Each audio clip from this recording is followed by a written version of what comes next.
Israel. Shabbat Shalom. Okay, what we're going to do today is we're going to go ahead and close out the Feast of Dedication. We know that last week we had a very great time on Feast of Dedication. I do commend each and every one of you all for coming. I commend each and every one of you all for the way you participated. It was so heart-wrenching and it was really good. It really walked with me for a few days. In fact, I'm still really not. Y'all, y'all tell this morning I was still going out trying to sing ya ya. But yes, I did do a little singing this morning. So so we want to say that I do appreciate each and every one of you. I really appreciate the children, the excitement, man, and how they are really engaged. They really engaged. Now it was just heartwarming. In fact, I was going to show a little bit more appreciation a little later. But anyway. So we're going to get back into this Feast of Dedication, right? So, you know, we know that inside this Feast of Dedication, based on what we went through, a lesson from the last Shabbat, that, you know, we were talking about they were going to be dedicating the temple, you know, where the Jews came down through there and they took care of business and got it rededicated. So now what we're going to do is we're going to go over into, that was Old Testament, but actually came out the Apocrypha. So now what we're going to do is we're going to do some things differently today. We're going to go into the New Testament. And what we're going to do in this New Testament is we're going to take that New Testament, we're going to tie that right back in. How many of y'all know that the Old Testament is a shadow type of the New Testament? Y'all do know that, right? How that ties in. So what we're doing in the New Testament, we're going to be dealing with that temple we learned about when we started when we did the lesson on the tabernacle. Remember how we did the tabernacle, the physical tabernacle? Then we came back, we tied ourselves into the tabernacle. That's the one we're going to deal with today, because a lot of Israel is going to have fun. They're going to go down, they're going to light the candle every day. They're supposed to light the candle. They're going to be on target. They're going to eat. They're going to feast out.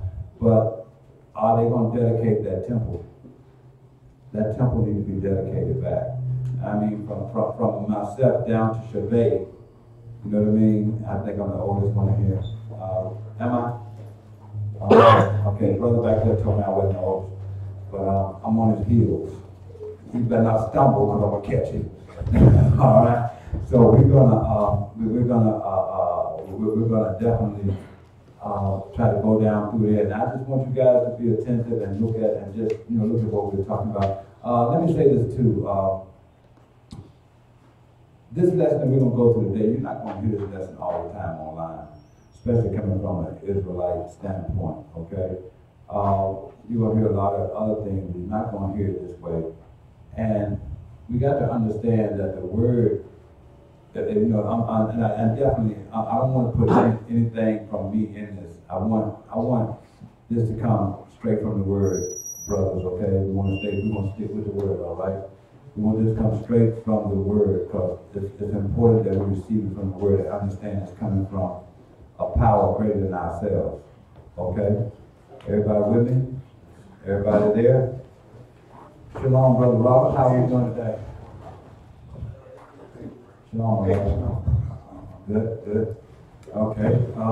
So we're going to start this thing off, Brother Darren. We're going to start it off with 1 Corinthians. We're going to start off 1 Corinthians. We're going to start off 1 Corinthians 3, 16 and 17. 1 Corinthians 3, 16 and 17. 1 Corinthians chapter 3, verse 16. Yes. Know ye not that ye are the temple of Yahuwah? Don't you know that you're the temple? You are the temple. You're the temple. What? And that the spirit of Elohim dwelleth in you, and the Ruach dwell in you. We got to understand that. Read. If any man defile the temple of the Most High, wow. Him shall Yahuwah destroy. Okay. For the temple of the Most High is holy, which temple ye are. I had this brother, right, that was so focused on finding out who the Edomites was and who all these other people was in the Bible, man, a lot of other things. he was so keen on it that he just locked into it. I know some other brothers that get into a lot of different things that may be listening to us now, I don't know. But the whole key is that we don't want to get so far into doctrine that we forget about ourselves. Y'all know what I mean? Everybody understand what I'm saying? We gotta focus on ourselves, because we're gonna go down through here, we're gonna find out some things. Brother Kevin. Wait, but it asks, but the question did come about. It says that, did you read 17? Yes. If any man defile the temple of Yah, right, our Elohim, him shall he destroy. For the temple of our Elohim is holy. And then it asks that real special question. Which temple are you? Which temple are you? We got to know what temple we are. Okay, my brother. 1 Corinthians 6, 15. 1 Corinthians 6 and 15. 1 Corinthians 6 and 15. Know ye not that your bodies are members of Hamashiach? See, we are the temple, but we are a member. We are a member of everything that our Elohim stand for. We are a member. We are a part of that. We got to understand that we cannot at any point deny that thought. We got to keep that thought at all times, that that's who we are. And when the enemy come in like a flood, lift up a standard. Lift that standard up. When the enemy come in, lift it up. Why? Because at that point, what you're going to do is, you're going to do what? You're going to give glory to who? Our Elohim. Because they're going to be able to see those things in you. Okay? If know you not that your bodies are a temple of Yahshua? Read. Shall I then take the members of Hamashiach and make them members of a harlot? Never. How can we do that? Give me the 16th verse. What? Know ye not that he which is joined to a harlot is one body? For two, says he, shall be one flesh. Y'all remember that right there is milk right there. That's milk. That's milk. You know why that's milk? Because when he said that a man and woman should get married, the two shall become one. When you marry yourself to what? The operations of a harlot, when you tie yourself into the behavior of a person that's ungodly, you become one with that yourself. You are no better than that person. Am I correct? You've been grafted into the heart. You've been grafted in. Your brother couldn't say it no better. You've been grafted in. Because you didn't start out that way, especially if you're Israel. There has been a format that has been set before Israel that was given directly to Israel, but Israel has allowed themselves to be drawn away. Read, my brother. But he that is joined unto Yahuwah is Yachad. Flee fornication. Every sin that a man does is without the body. But he that commits fornication sins against his own body. How many types of fornication? There's a physical fornication and there's a spiritual fornication. We all know what fornication is, so we're not going to go down that road. But we know what a spiritual fornication is. We all know that too. We've been down that road before also. So a spiritual fornication is when we put anything before our Elohim, before our Godhead. Our Godhead shall always be first. That's why the very first thing he said in his commandments is, don't put no other God before me, because you belong to him. When we go outside him, we fornicate against him. That's on a different level than what normal, I won't say normal, but conventional people teach. But that's another level right there. We got to be able to raise to that next level. Okay? Brother Reggie, can I get Proverbs 28 and 13? Proverbs 28 and 13. Bring James Earl Jones with you.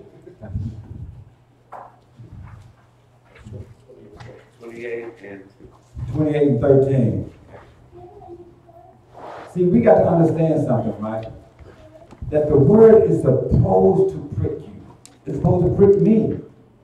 If I'm out of order, if I'm in order, it shouldn't prick me. I should be okay, right? But if it do, don't feel abnormal because you're no more than a Hebrew. When that happens, that means that you're still attached to the hill. That means that there's still, but there's no reprobate in process. That means you haven't gotten that bad that you're not reprobate because you're being pricked.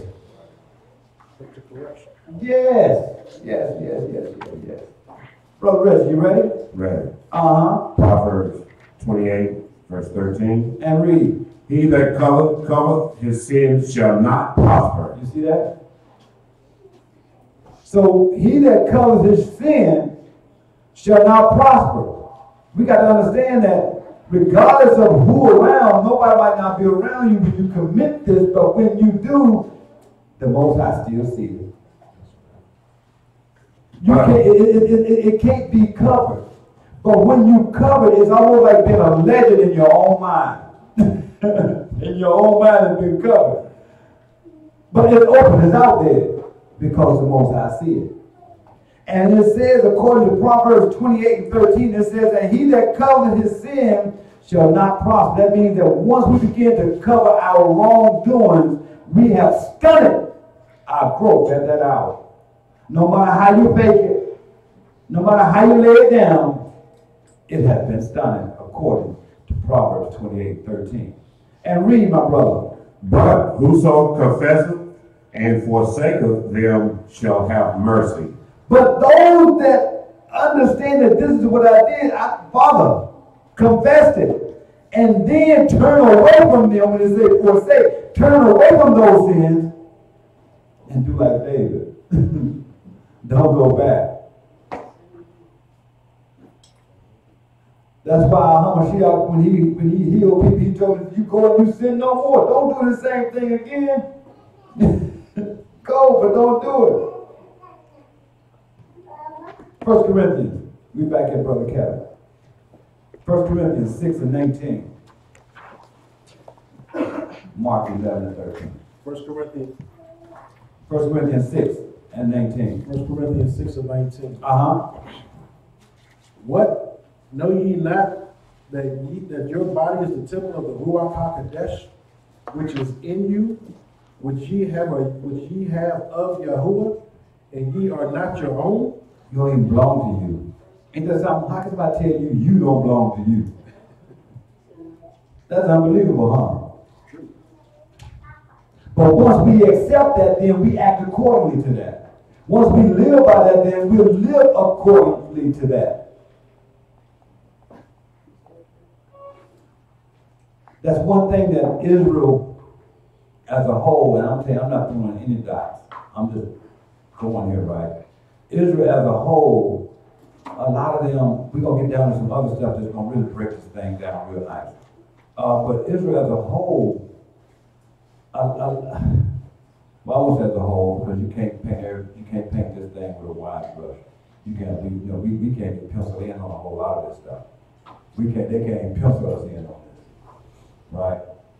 But a lot of people want to be in position to say and do certain things, whether it's in the Bible or not, or teach their own thoughts. I had this brother teach something so stupid the other day, and I had to leave it alone.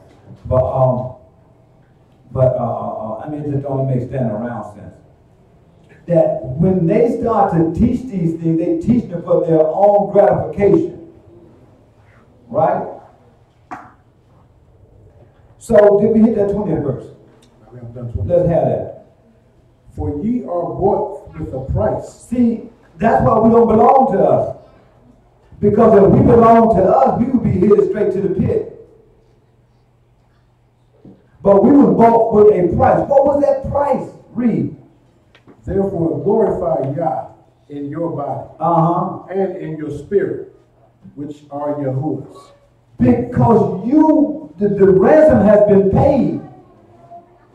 When the sacrifice of our Hamashiach came down and it happened, once that took place, you had, at that point, is he took over. And he gave you the opportunity to have life. So with that life, right, once that life takes place, now he gave you something that you didn't have. He gave you something that belonged to him. We are his inheritance. We are Yes. his inheritance. And the sooner we accept that, the better it is. The sooner we walk in that direction, what? The better it is. I guess the other way to look at it is, we want to call him our Savior, our Elohim. Well, it goes both ways. Somebody said they had a personal savior before. This is my personal savior. Oh, so you gonna tell me the Most High don't brought nobody but you? I have a personal savior. I got a personal relationship with him. So he gave you a whole new covenant. He didn't give nobody that covenant but you, right? So you can do it the way you want it. It's something that you and him have set up that nobody knew about. He came and knocked on the door, walked in your bedroom, and well, look, let's get this covenant together. No, that's not the way that happened is. It's not personal. It's a reality. That goes along with that, your truth and my truth kind of statements. And that's not your truth and my truth. Somebody lying when it comes down to your truth and my truth. Somebody lying. That's it. That's it. It's neither one. It's the truth. Okay, my brother. Brother Darren, give us Mark 11:13. Mark 11, 13. Mark 14. Mark 11:13. And seeing a fig tree afar off. Now think about this, right? You get ready to give a parable here. A lot of people don't understand this parable. A lot of people fight this parable. They go, why do you read about a fig tree? And we talking about the dedication. Right? Why did the fig tree come up? Let's go down that road, Brother Darren. And seeing a fig tree afar off, having leaves. And seeing, we talking about Hamashiach saw this fig tree. And this fig tree was afar off. And when he saw this fig tree had leaves from afar off. From afar off, he saw the leaves, brother. Read. He came, if happily he might find anything thereon. He approached this tree. It had leaves. He approached this tree. And as he approached this tree, he figured he might find something on that tree other than the leaves, which was fruit. And what? And when he came to it, he found nothing but leaves. He found nothing but leaves. For the time of figs was not yet. You know what? From afar off, you can see a lot of Israel running around with their fringes on. You can see them with their heads wrapped. You can see them not showing no skin. You can see all that from afar off. Oh, they so holy. And you can see other people too, right? But the whole thing is that once you get there, if it hadn't been no work done on the inside, there's no fruit there. It appears to be fruit. It's green. It got leaves, but there's no figs. You see that? You see that? Because it takes more than that. If that's all it took, we could get together and grab some money together. We could go buy everybody fringes and we'd be straight. Head to the kingdom. Straight up. Gone. But that's not the way it worked. So he saw it all. It appeared to have fruit. But when he examined that tree, how do y'all know how do y'all know that our Hamashiach can go and examine us? We're going to be examined. He examined the tree. He's showing you right there. I'm examining you too. If I find you not to have, people say, what do you think happened to the guy that showed up the wrong raiment on? And he told me to bind him and cast him. His first. It's the same thing. This brother had no fruit. He found that tree to be fruitless. And give me that 14th verse. And our Hamashiach answered and said unto it, No man eat fruit of thee hereafter forever. And his disciples heard it. So when you examine by him, we can look like it all day long. We can get on the internet, we can get on YouTube, we can get on Yahoo, we can get on GoDaddy Go, we can get on all that good stuff. But and we can take the book and teach a very good lesson, but if it's not in you, when he examines you, you just teaching lessons. And at the end of the day, when he do examine you, what he's going to say to you is that cast him in that pit. And when he casts him in that pit, then what? No man will eat of you anymore. It's done. Can't die and get away with it. He's going to wake you up. And if you die, he's going to wake you right back up. You die looking like it. Like, what was inside there? Yeah, that's a weird parable because just like, Israel, in various parts of the word, he uses parables, standing words, and things of that nature. So just like we know that when he talks about sheep, he's talking about Israel. He talks about fig trees as well. A fig tree is Israel. Yes. So again, we're saying how something physical also has a spiritual connotation. And a lot of times people would jump right over the fig tree and keep it moving, not even considering that he's talking about Israel. But guess what? He saw this fig tree on his way to the temple. Where was he headed? Where was he headed when he saw that fig tree? Was he on his way to the temple? Before we go to the temple, let's Brother Reggie, let's get Titus 2. Give me Titus 2 and give me Titus 2 and 11. Titus 2 and 11. Who just read that? You did? Hold tight right there. Because we're going to come back to you, okay? Titus 2. Titus 2 and 11. Yes, sir. For the grace of Yah that bringeth salvation hath appeared to all men. He gave his laws and his statutes and commandments to all Israel. And even gave some to some of the strangers within the camp. And what? Teaching us that, what? Denying ungodliness and worldly lust, we should live soberly, righteously, and godly in the present world. Now listen, a lot of Israel is so petty that they see the word soberly, and the first thing they want to do is think about somebody walking around here as a drunkard. He tilted the bottle off. Well, hey, y'all should make wine. That's not what he's talking about. In a sense, yes. You can't just be belligerently drunk hanging around. Yeah, you don't have no control. But in this case, let's look at this again. Right?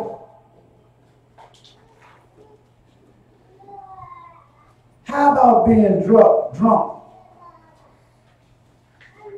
with ungodliness or worldly lust? That's worse than drinking out of a bottle. That's worse than drinking out of a bottle.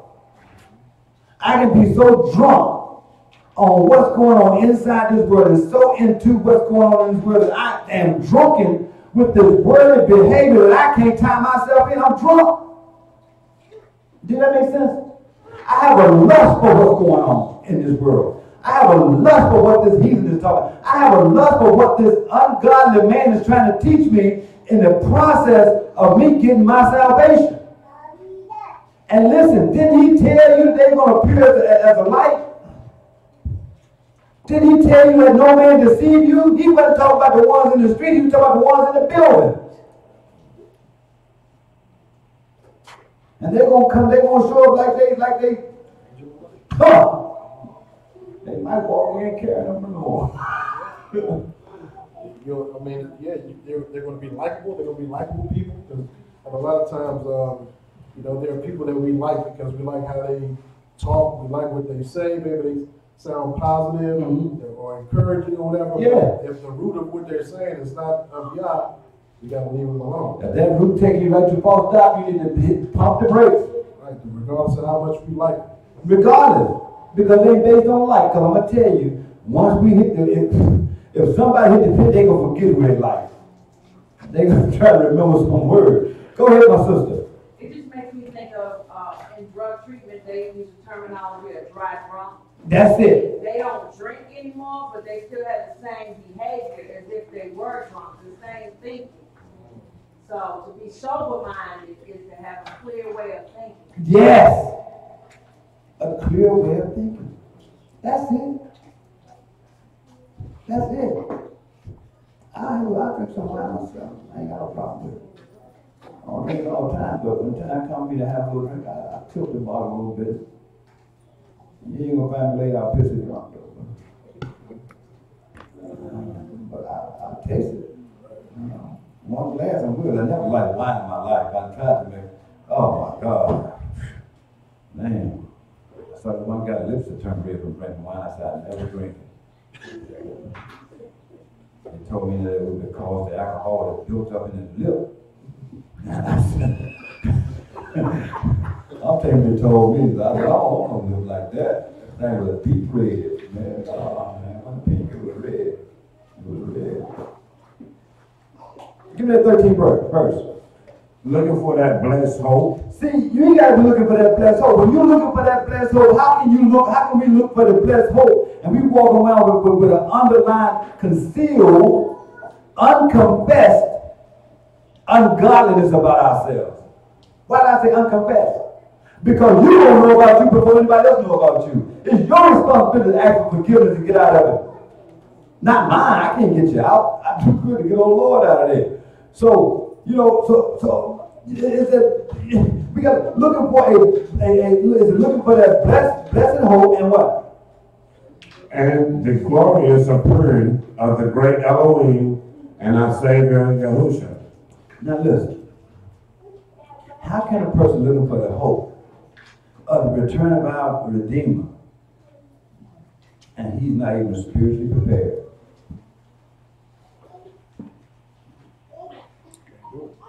Okay. Everybody said, I should be letting the home Mashiach come back. He be smiling, me too. In the back of his mind, Lord, I hope you don't show up today.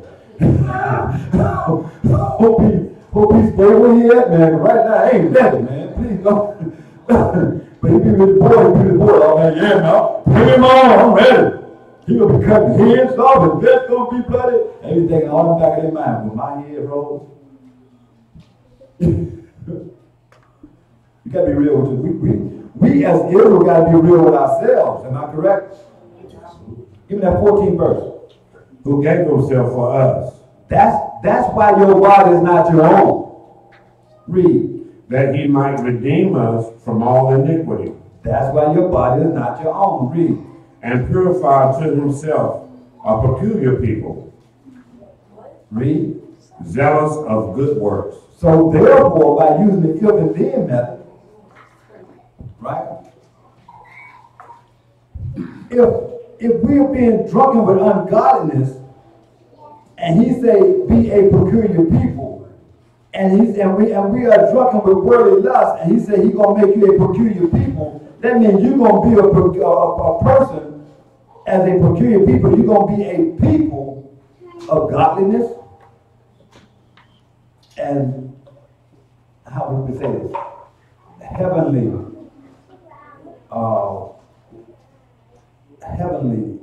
I don't like the word love, but if you're gonna really yearn for something, let it be something of the kingdom. You know what I mean? There's not a pair of shoes out there, car out there, horse out there, woman out there. I can't think of anything else. Car out there, what else you want to say? House out there, apartment out there. That material, anything, there's nothing out there that's so materialistic that I got a lust after it. I'm just sitting there captivated, just dwelling. I'm thinking about it. What's wrong with him? You know, so we got to understand that, right? Our mindset have to be a mindset of godliness. And that 15th verse says what? These things speak. And exhort. And rebuke with all authority. And what? Let no man despise thee. Because they will take you back. When you get into this New Testament and you start dealing, if the New Testament didn't matter, it wouldn't be in the book. Right? Now, yeah, the Old Testament opened up, I'm going to tell you, it shined a light on it. It told me exactly who I was. straighten me up. But Peter Popoff can't show up on my TV. But we got to understand that yes, it's there, but that right there is getting us in tune and showing us how that Old Testament is a shadow and type of the New Testament. Okay, we understand that. We say that. Okay, now, should we void the New Testament because of that? Should we say the New Testament is not a fact? God forbid. It's in the book. Brother Robert. Mark 11:15.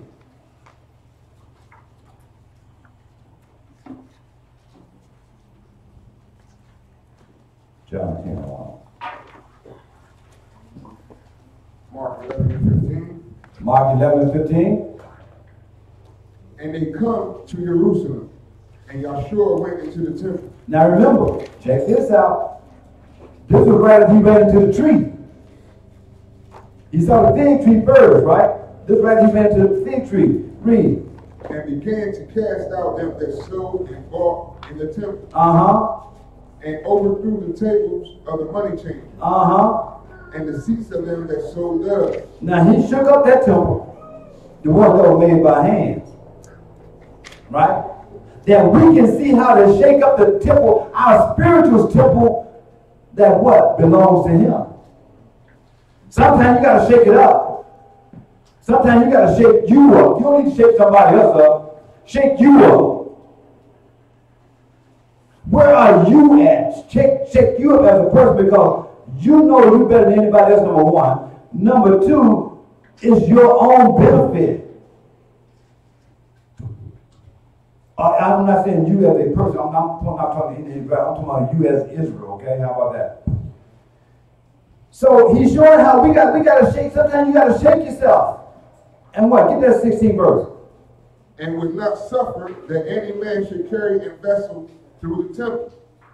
We shouldn't carry anything, right, that could possibly be against our covenant that we have with our Hamashiach.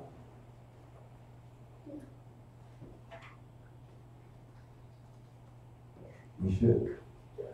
When you shake that temple, you got to look down that temple and say, is this in line with our Hamashiach? Is this in line with that covenant?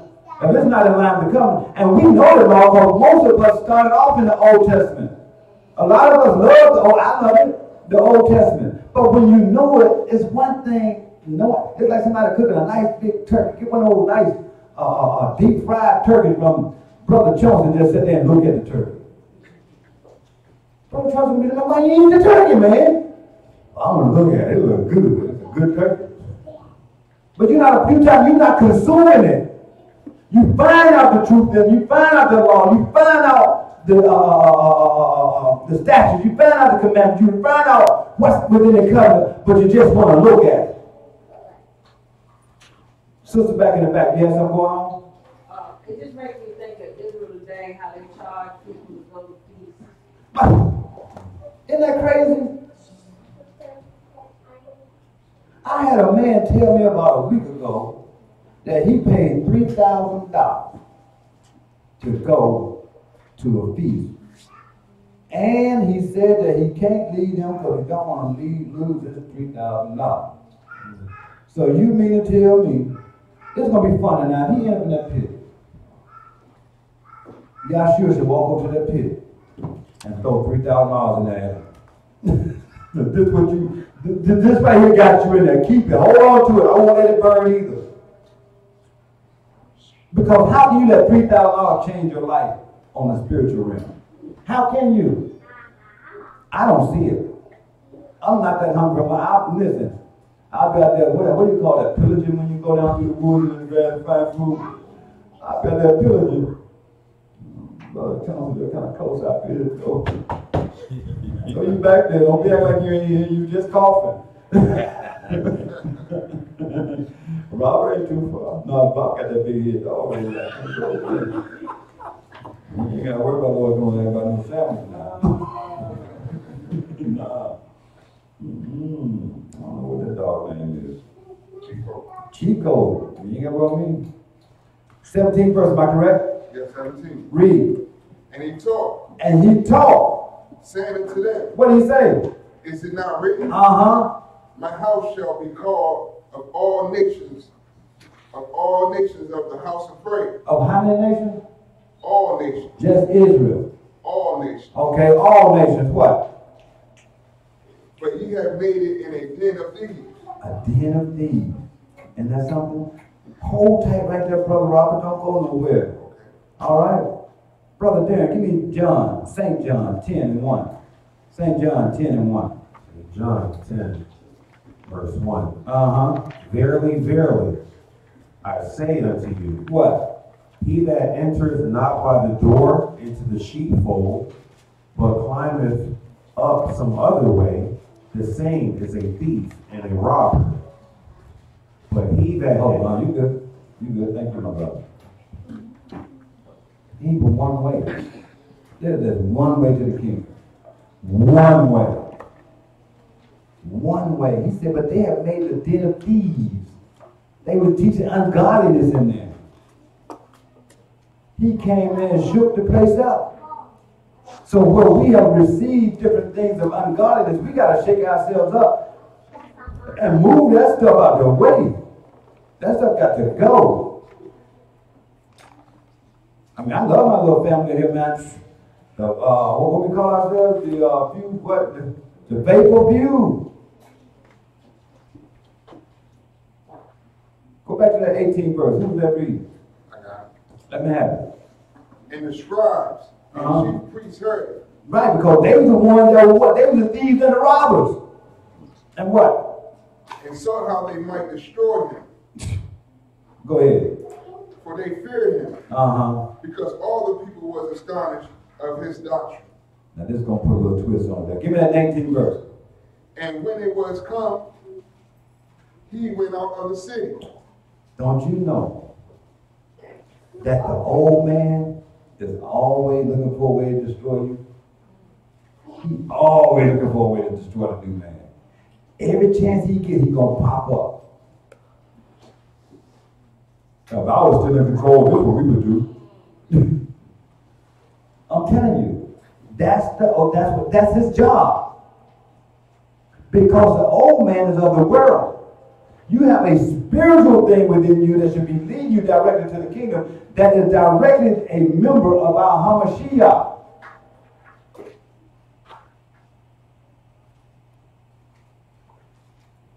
And listen,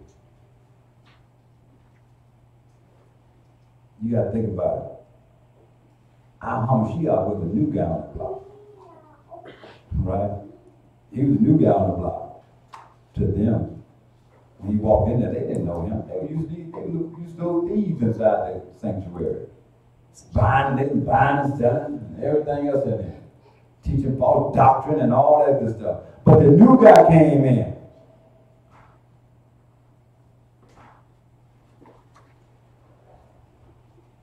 And the new guy always gonna have it hard. Especially if he come in with a different doctrine. If you come in with those things which are right and true that make people look at exactly what's going on within and they got to line up, he's going to have it hard. Why is he going to have it hard? Because every Pharisee, every scribe, every old man that should have made a transition is going to rise up against the truth. And then in the 20th verse it says what? 20th verse? Yes. And in the morning. And in the morning? As they passed by. They saw the fig tree dried up from the roots. This fig tree dried. it was cursed because it didn't bear fruit. That sanctuary that he went and tore apart was torn apart and rejected. Because it bears no fruit. We as a temple should bear a fruit, and that fruit shouldn't be a fruit of ungodliness. Change is hard, but it's beneficial. Philippians 4 and 6. Philippians 4 and 6. But it's not going to be long. We're going to be out of here in a minute. Or we're going to go straight to it and we're going to get off of it and go do something different. Philippians 4. Philippians 4 and 6. Philippians 4, verse 6. Be careful for nothing, but in everything by prayer and supplication with thanksgiving. It said, be careful for nothing. What do you mean by be careful for nothing? Huh? Don't be anxious. Don't be worried about anything. Why are we worried? I'm going to tell you. I mean, I like testifying. But I know y'all looking at the clock. But the Most High is beautiful. I'm going to tell you, boy, I'm sold out. He has showed me some stuff. I'm telling you, he has shown me some stuff. But it said, be careful for nothing. Who got that? Read. But in everything by prayer and supplication with thanksgiving, let your requests be made known unto our Elohim. The things that you need, he said that, if he take care of the lilies of the field, why won't he take care of you? You are a higher being than that, right? And I said, first of all, we got to stop trying to get around him. Ain't no way around him. There's no way around our HaMashiach. There's no way around it. Just said any other way to the kingdom is a what? Thief and a robber, am I correct? So now, when we see guidance, we got to pray about a lot of stuff because some things that look good is not good. A lot of things that look good is not good. And when you anxious for something, you can be anxious to get that car. You know they grab that car and you gone with it. You ain't prayed about one thing about it. Most High said, no, that ain't the one I want you to have. You get it anyway. Now you got a lemon. Got to fix it. House turned to the side. Just start moving on its own. You ain't pray about it. But when you do, you see the benefits of praying about it. Right? I had a brother told me about how he was praying about it. And brother seemed like he happy with it. That's because he prayed about it. We should seek his guidance on the smallest little decisions. Because no man can say what he's going to do tomorrow. If it's Yah's will, if it's the will of our HaMashiach, I'm going to come over there and hang out with you tomorrow. Nah, I'll be over there tomorrow, bro. You might not make it home. The smallest decisions. Give me that 7th verse. And the peace of the Most High, which passeth all understanding. And the peace passes all understanding. Wow, read. Shall keep your hearts and minds through our Mashiach. You're going to be well kept. When you deal with the Most High, when you do that prayer and you praying through our HaMashiach, man, you're going to be well kept because you're seeking good counsel. The best counsel you could ever possibly get is coming right down through there. But a lot of times we want to go get Joe Jr.'s thoughts about it before we go do something. We got to find out what Mary Jane got to say about it because what Joe Jr. thinks, what Mary Jane thinks, it means a lot to us. Makes me, I'm doing it, man. I talk to Joe Jr., man. That's a nice thing to do. You don't know what his incentives are. Bible says, trust no man. Not one. That's what he said. We're still seeking the approval of man, and whether they be pastors or whatever the case, instead of looking at the Most High, what he says. You got to be locked in. You got to be sold out. You got to be sold out. You got to be. It's not a tough charge. It's a very easy charge. Just think about it. How tough it looked like it would be when we first realized we was Israel. It's like, man, how can I keep all these laws? But now look and say, man, it's easy. It's fun. Everything is good. I just live a normal life. I don't do what you do. You know what I mean? That's it. Keep it moving, right? Look at this. See people buying and selling on Saturday. You like, okay. You cooking hot food? All right. For me and my house. We gonna serve the Lord. Give me the 8th verse. Finally, Finally, who? brethren, Finally, brethren, what?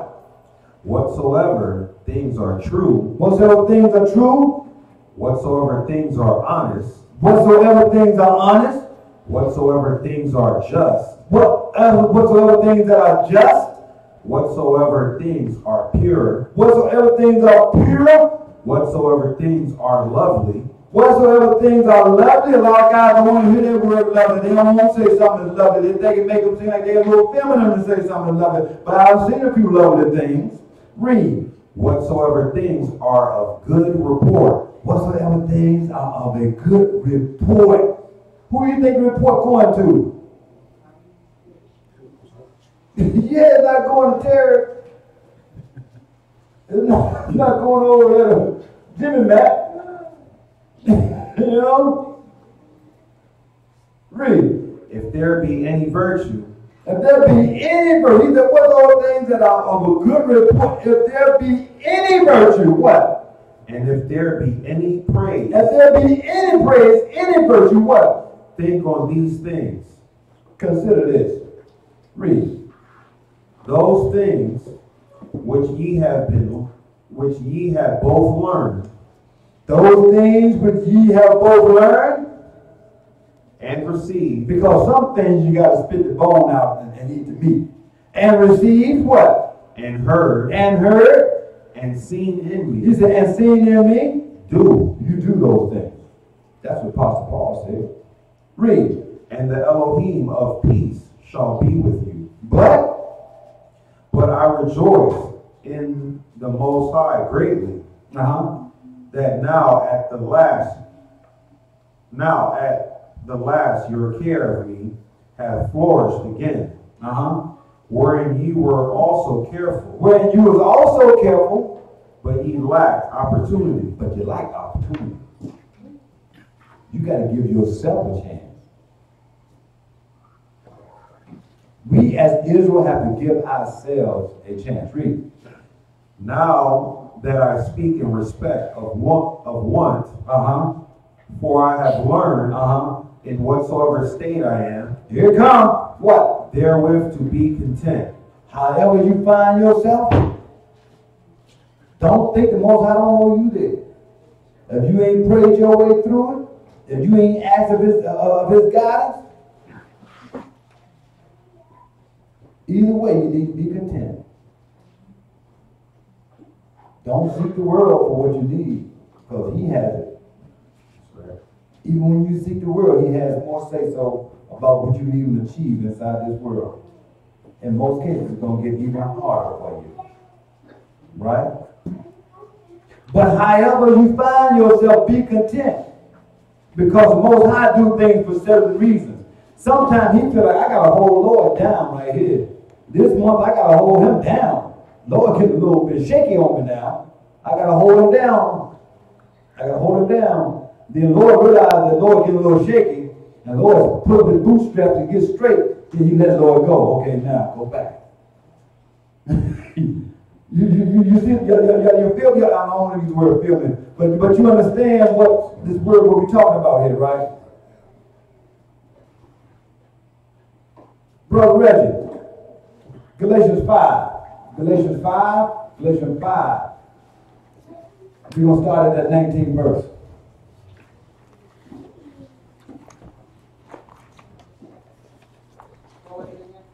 Galatians 5 and 19.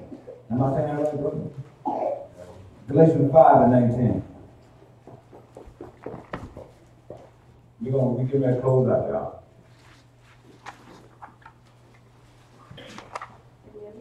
Good time. I don't think we're going to help this guy this early. Galatians 5, 19. 19. You holding on to that, brother? Galatians 5 and 19. Now the works of the flesh are manifest, which are these: adultery, fornication. So just adultery, just so we all are clear on adultery. Adultery is sex outside of marriage. And then again, we have Just as Elder was saying before, we have both this in the physical form and in the spiritual form. So adultery is physically outside of our marriage, outside of our spouse. Spiritually, we are married to Yahushua. So if we're going to an idol, someone else that's outside of him, we're literally committing adultery against him. Got to take it to another level. It's time to move to another level. Come on, let's go, brother. Fornication. Fornication, that's sex, physically, that's sex, before marriage, without being married. So we all know that that's a sin. And it's spiritually speaking, same thing. If we're going, we're just like we read earlier on, if we're joining ourselves to someone other than Yahushua, it's a terrible thing. We're going to get the same thing that person or that entity gets, which is not everlasting life with him. Read. Uncleanness. Uncleanness, that's being foul, filthy, or just unclean. Uncouth. That's right. We don't want to be just uncouth, right? You come up and start talking. I was working with a brother yesterday. Man, this dude was so uncouth that the lady came outside and said, y'all want to go home? He was cussing out the company he worked for, throwing his check. They said, y'all want to go home? I said, no, we good. We got so much y'all done. We got to wait on the park. We're going to get this part done. He's still going. Cussing and running around and all. So what is wrong, man? Calm down. We got to finish the job. Anyway, these loans we paid. Come on, now. I'm subcontracting. You working for the company. Get yourself together. We should think about who we represent. Who we worship and who we represent, because not only do we have that personal relationship, I mean, as Israel, we're also supposed to be a light. Yeah. So folks are looking at us. You know what I'm saying? And I gave a report on that brother too. Keep going. I sure did. Well, same thing, because the angels are giving reports on us. He said it'd be a good report. That wasn't, he didn't do anything to deserve a good report. He working under me that day. So if we're doing something that like we're talking about right now, uncleanness, if we're perceiving that something that we're thinking or something that we might say, or even if something that we see other people doing as something that Yahushua would not have done, then we should certainly stray away from that type of activity or behavior ourselves. Yes, sir. And just put a stamp on it. They got people out here laying with animals and marrying animals and all that stuff. That's unclean. You're nasty. You nasty. If you lay with a dog or a cat or a pig, you nasty. A goat, cow, whatever it is, you nasty. Keep going. Right. And then, of course, so that's more so the spiritual uncleanness. And then we, of course, have the physical uncleanness that we're just talking about. The food laws or the things that we go back to the Old Testament, the things, because there are several different ways where we are unclean. Yeah. And he tells us what we're supposed to do when we are in an unclean state. So again, we have the physical and the spiritual connotation of uncleanness of all of these. So when we violate the dietary laws, that makes us unclean. Because right. If you eat something that's not clean, then you're not clean. Ain't no way around it. You can't lay your face under the toilet, eat everything come down through there and think you a clean board of health. That might not pass the test. Read. Lasciviousness. All right, lasciviousness, sexually out of control, no standard. Some other examples are like, homosexuals or people that are just being lustful. And again, just like an elder was saying, animals and dogs and stuff like that. They got that. The heathen gonna find a way for you to be unclean. They gonna do their best to find a way to make sure that happens. Read. Idolatry. Idolatry. Idolatry. Again, we're stepping outside of worshiping the Most High Yahushua. So things like, and a lot of times it's not evident. It's not evident because it's not like, okay, I'm going to go over here and I'm going to worship Satan. Okay, so that might be evident that we're worshiping Satan if we're going to a satanic church or something like that. But there are also activities that we do that stray away from worshiping God, worshiping Yahushua. So you have to be careful of those things. Some examples of idolatry are witchcraft, hatred, because we're not supposed to hate our brother. Variance, emulations, wrath, strife, seditions, and heresies. If we're talking about idolatry, that's worshiping false gods. Witchcraft, which is not always what we see on you might envision what we see on the little kids' movies is witchcraft. But it's actually drugs, because drugs alter the mind. Drugs alter our mind. It's changing our mind, and it's making us susceptible to receive spirits that are not holy. Let's put it that way. Sorcery, palm reading, tarot cards, all of those type of things are examples of witchcraft as well. As far as hatred, like we said, hate for your brother or sister is in your heart. You can't have that. That's not the way Yahushua wills for us. Variance, and that's being controversial. If we look in the media, they hail that as a good thing. Any media is good media, so they'll do some trifling stuff, and to them, it's a good thing because it gets them attention. But that's not what we want. That's not what we want in the family, folks. That's not what Yah wants in the family. Emulations. We talk the body of our Hamashiach. Read. Emulations. That would be rivalry, seeking to be superior to obtain favors or honor while depressing others. I think we all know, folks that kind of have that spirit, where they feel like they have to step on other people in order to get themselves up. Sometimes we see it among friends, sometimes we see it among family, unfortunately, and sometimes we see it all over the place. Yeah. But we are not supposed to be of that nature.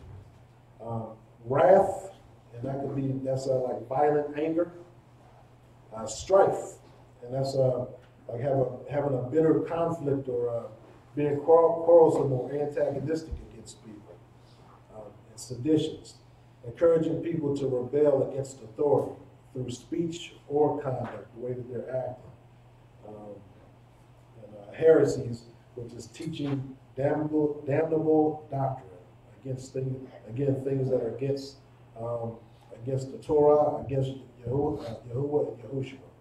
Those are all things that we have to stay away from. Give the 21st verse, brother. Verse 41. Envyings. Envyings, that's again envying something, being jealous or envying something of someone else. Murders. Murders, kill without self-defense, killing your brother or sister with your words against them. So in other words, we can kill someone psychologically, take their pride, and not pride in a bad way, but basically take their self-esteem away from them. And their integrity. That's right. And even the scripture talks about the power of the tongue, that little member. Read. Drunkenness. Drunkenness, we touched on this as well. It's okay to there's nothing wrong with sipping a little wine, but to the point of excess where we get drunk, that's not a good thing. So again, drunkenness, drinking in excess, trusting in alcohol to cope with our life instead of, bringing them back to the one that can actually change our life, which is Yahushua. Read. Revelings. And revelings, that's to be disorderly or out of control, even when celebrating or just being boisterous. I think we all have witnessed people like that around us. And such like. Such like. Okay, give the 22nd verse. About halfway 21, should I say? Yeah, I'm sorry. Yes, sir. Of the which I tell you before, as I have also told you in the time past, that they which do such things shall not inherit the kingdom of God. That's why we got to shake it up. That's why we got to shake ourselves up, because if you don't know what those things are that you have to deal with in order to get into the kingdom, then what? You can't get there. Right? Because it's fine to know the law, but if you don't know what the law consists of or what's those underlying issues you got to deal with, you can't make it. It can happen tomorrow. It can happen in 30 days. Oh, we don't know. But we know that whenever it happens, we need to be prepared for it. Go ahead, brother. But the fruit of the Spirit is love,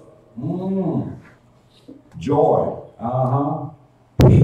Long suffering. Long suffering. You gotta suffer with people sometimes. Everybody's not gonna be just right for you. Every Israelite you come in contact with is not gonna be just right for you. But you gotta suffer with people until your relationship get better. But don't you be the one that be the holdout. You still show love, joy, peace. Keep going, brother. Long suffering. Gentleness. You gotta be a little gentle. Your words can't be like they come out like they come out of a line every time. We know you're Judah, but you can't just do that. You gotta have a little bit of caress about, like I was saying, like the guy the other day, he cussed them folk out. But you can't be like that. And what? Goodness. Faith. You gotta have goodness about yourself. We gotta have goodness about ourselves. And most of all, we gotta have faith in our Hamashiach as we do these things that what? That we do get the ultimate reward. All right, brother.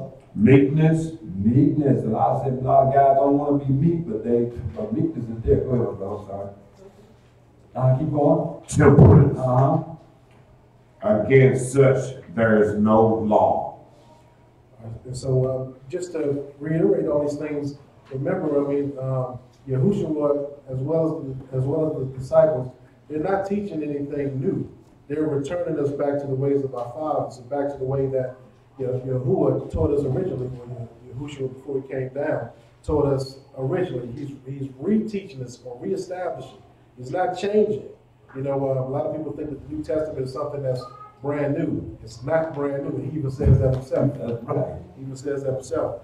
But also, when we think about the fruits of the Spirit, remember, the Holy Spirit is Yahuwah's Spirit that's within us. So we can actually look at all of these different traits and look at the way that he's been dealing with us. And we can see these very same things. Go ahead, brother. Talk about it. We're supposed to be the image of him. So these exact same things are things that we should exemplify ourselves, or at least be working toward. And look at this right here. What did the 23 end with? Against such things there is no law. Why? Why is there no law against the fruit of the Spirit?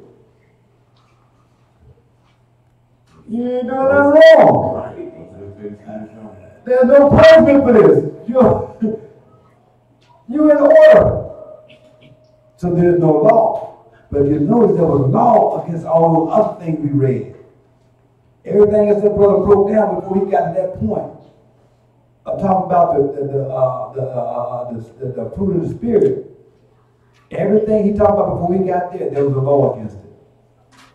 But when he began to talk about the fruit of the Spirit, there's no law against being nice. There's no law of having goodness. There's no law on having long suffering. Sometimes you gotta suffer with your children, you gotta suffer with your husband, you gotta suffer with your wife, you gotta suffer with your grandmother, your mother, you gotta suffer with friends and neighbors sometimes. And at work, we all suffer. Keep going, brother. And they that are Hamashiachs have crucified the flesh with the affections and lusts. So again, that's we're talking about living according to the Spirit versus living according to the flesh. That flesh is that old man that Elder was speaking about earlier, that's always trying to get at you, or trying to get you to go against what our Father wants us to do. That's his job. So when we crucify our flesh, that means we're more focused. Yes, we're not dying in the physical sense, we're still living, we're still eating, but the thing that appeals to us, most of the things that we practice most of them at the forefront of our thought are those things that are spiritual. And that's how we're trying to conduct our lives. Question. The old man. Everybody think about the old man or the old woman, right? Just think about the old man or old woman for a minute. Everybody thought about him? Can y'all see him? Who was their father? Who was the father of the old man and the old woman that we knew? Yes. Yahushua told the Pharisees that they were doing like their father. You got it. So we definitely don't want to, get a baby daddy day going on. We can't go on Jerry Springer with this thing. This thing gonna have a little bit more tighter than that. It's gonna be a little more tighter than that, right? Okay, so it says what are you at, 25? 25. Read that 24th verse one more time. We won't stop you. Keep going. The 24th verse. Mm-hmm. And they that are Christ have crucified the flesh with the affections and lusts. If we live in the Spirit, let us also walk in the Spirit. Let us not be desirous of vain glory, provoking one another, envying one another. That's good right there, brother. Stop right there. Stop right there. We can close that. So we think about, it says, let us not be desirous of vain glory. We don't need to be glorified. I don't need to be lifted up above anybody else. If I can just live and have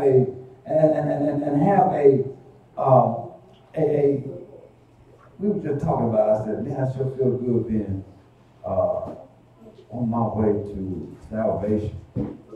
If I can just have a stake in salvation every year, and I can move that stake forward every year, I get closer and closer to salvation every year, I'm good.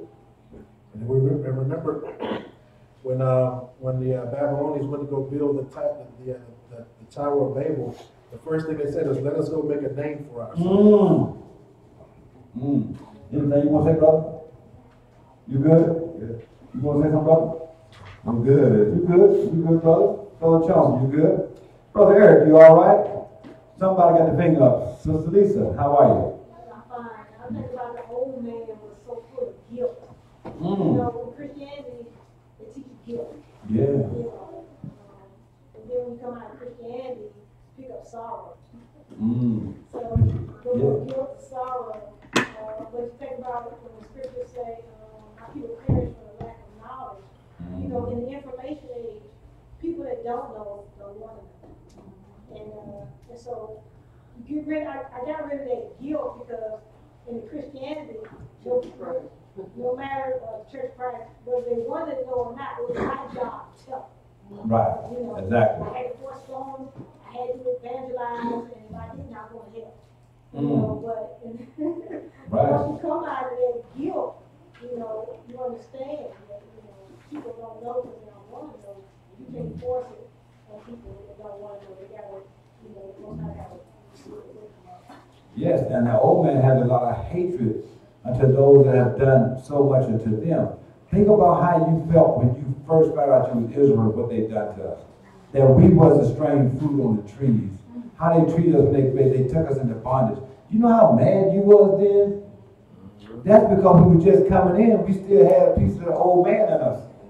But as we go more and more, we get further and further in it. That's how we should be able to accept and move on, because our Hamashiach going to handle them demons.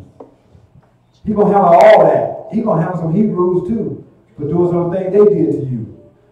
So, listen, there's no respected person when it comes down to our Hamashiach. We just make sure that our hands clean and we have a pure heart. Am I correct? Sure. I want to say thank each and every one of you once again for your time. I want to thank each and every one of you for sitting through this lesson today. I do say, shake up, shake it up, shake it up, shake it up, shake up that church, your church. Shake it up, right? If you find something that it shouldn't be, cast it out and don't go back to it anymore. Put a stake in the ground. We at the end of this year.